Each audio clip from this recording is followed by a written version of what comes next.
Rema hari ini, Matius 6 ayat 20. Tetapi kumpulkanlah bagimu harta di surga ngengat dan karat tidak merusaknya, dan pencuri tidak membongkar serta mencurinya.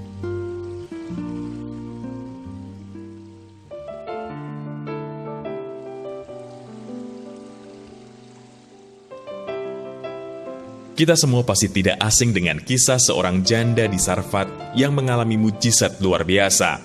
Ia sedang dalam masa sulit karena dikejar penagih hutang, sedangkan keadaannya saat itu sangat terbatas, bahkan sangat kekurangan.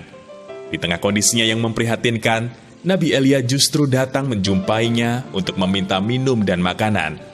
Janda ini pun mengatakan bahwa yang ada padanya adalah persediaan makanan terakhir.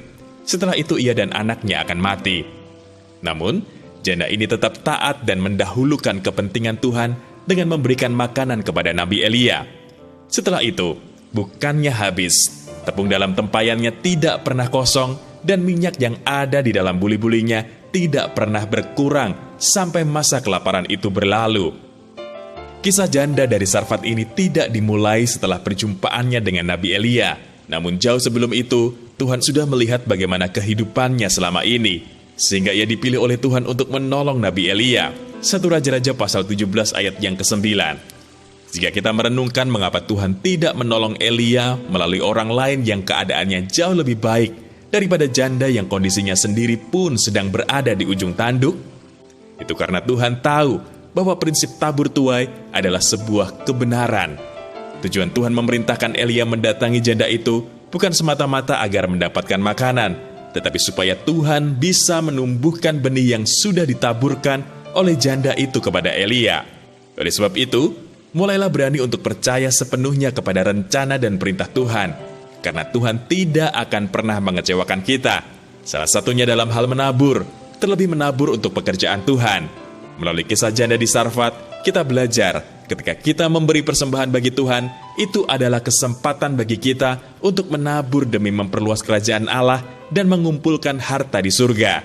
Pada akhirnya, kita pun akan melihat bagaimana Tuhan memberikan anugerah untuk tuaian yang tidak biasa dan memastikan berkat untuk semua musim ada di atas kita. Haleluya! Mengapa Anda perlu menabur untuk memperluas kerajaan Allah? Sudahkah Anda terlibat dalam hal menabur untuk memperluas kerajaan Allah? Jika belum, apa yang menjadi kendala bagi Anda? Langkah apa yang akan Anda ambil untuk dapat mengaplikasikan renungan hari ini? Tuliskan.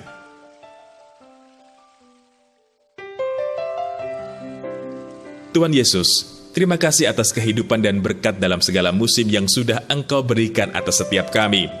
Kami mau terus bertumbuh di dalam berkat dan anugerah-Mu itu. Kami mau belajar menabur untuk memperluas kerajaan-Mu di muka bumi ini, sehingga semakin banyak lagi orang-orang yang datang kepadamu. Di dalam nama Tuhan Yesus, kami berdoa. Amin. Menaburlah untuk memperluas kerajaan Allah.